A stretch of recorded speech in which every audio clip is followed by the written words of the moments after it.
அனைவருக்கும் வணக்கம். 2024 நாடாளுமன்ற தேர்தல் நடந்துக்கிட்டு இருக்குது. ஜூன் 4ஆம் தேதி ரிசல்ட் அனௌன்ஸ் பண்ண போகிறாங்க. இந்த வீடியோவில் நம்ம பார்க்க போகிற மாநிலம் வந்து கேரளா.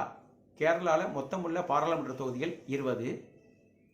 இதில் பிஜேபி 16 சீட்டில் நிற்கிறாங்க, காங்கிரஸ் 16 சீட்டில் நிற்கிறாங்க, அதே மாதிரி சிபிஐஎம் 15 சீட்டில் நிற்கிறாங்க.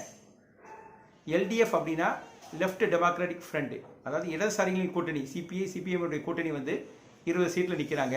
அதே மாதிரி யூடிஎஃப்னா காங்கிரஸ் தலைமையிலான கூட்டணி, அவங்க வந்து 20 சீட்டில் நிற்கிறாங்க. 2024 என்னுடைய கணிப்பு என்ன அப்படின்னு பார்த்தீங்கன்னா, பாரதிய ஜனதா கட்சி வந்து கண்டிப்பாக ஒரு 2 முதல் 3 தொகுதியில் ஜெயிக்கும் அப்படின்னு எதிர்பார்க்குறேன். எந்த தொகுதிகளாம் ஜெயிக்க வாய்ப்பு இருக்குது அப்படின்னு பார்த்தீங்கன்னா, ஃபஸ்ட்டு திரிசூர், 2வது திருவனந்தபுரம், 3வது பட்டணத்திட்டா. இந்த 3ல் கண்டிப்பாக 2 ஜெயிக்க வாய்ப்பு இருக்குது. அதுபோக ஆட்டிங்கல் அண்ட் பாலக்காடு, அதுலேயுமே கொஞ்சம் ட்ரை பண்ணுவாங்க, ஆனால் வெற்றி பெறது கொஞ்சம் கஷ்டம்தான். ஸோ குறைந்தபட்சம் 2 தொகுதிகளையும் அதிகபட்சமாக 3 தொகுதிகளையும் ஜெயிக்க சான்ஸ் இருக்குது. அதே மாதிரி எல்டிஎஃப் லெஃப்ட் டெமோக்ராட்டிக் ஃப்ரண்ட், இடதுசாரிகள் கூட்டணி வந்து 2 முதல் 3 தொகுதிகளை ஜெயிப்பாங்க அப்படின்னு எதிர்பார்க்குறேன். மிச்ச யூடிஎஃப் பார்த்தீங்கன்னா அவங்க வந்து 14 முதல் 16 தொகுதிகளை ஜெயிப்பாங்க.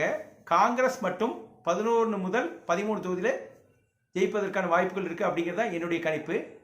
இந்த கணிப்பு எந்த அளவுக்கு கரெக்டாக வருதுங்கிறத நம்ம ஜூன் 4ஆம் தேதி கண்டிப்பாக பார்க்கலாம்.